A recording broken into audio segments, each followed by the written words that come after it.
আজকে আকাশের অবস্থা দেখতেছেন, বৃষ্টি আসবে।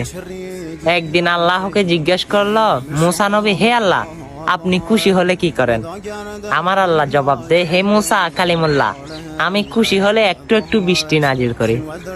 তখন আবার জিজ্ঞেস করলো, হে আল্লাহ, এর থেকে বেশি খুশি হলে আপনি কি করেন?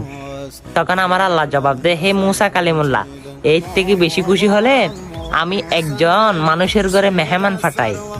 তখন আবার জিজ্ঞেস করে, হে আল্লাহ, এর থেকে বেশি খুশি হলে আপনি কি করেন? তখন আল্লাহ জবাব দে, হে মুসা, আমি একজন মানুষের ঘরে 3টা কন্যা সন্তান দান করি। সুবহানাল্লাহ। হ্যাঁ, আপনি তো এই সুন্দর আবহাওয়াতে সুন্দর একটা হাদিস শুনে ফেললেন। কি আপনার মতো ভাগ্যবান এই সকালে আর কেউ হতে পারে না আমার মনে হয়। ভিডিওটা শেয়ার দিয়ে সকল মানুষকে জানিয়ে দেন না। আরে ভাই, হয়তো আজকের দিনটা উসিলা করে আমার আল্লাহ আপনাকে কবুল করতে পারে।